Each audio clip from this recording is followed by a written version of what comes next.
Well, this year, CaddyHack 4 on August 3rd is being held at Fairbanks Ranch Country Club.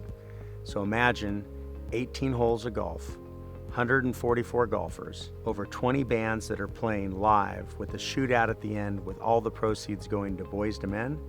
It's like something you've never seen before. Boys to Men's an in-school group mentoring program where teams of men show up in young men's lives and witness them and support them and hold them accountable to making new choices to become the good men that they all want to be. We're super excited to make the move to Fairbanks Ranch this year. There's actually a total of 27 holes. Right now we're told that we've got 18 holes, but stay tuned. We may be able to add more, and we sell out every year. So expect the unexpected at CaddyHack 4.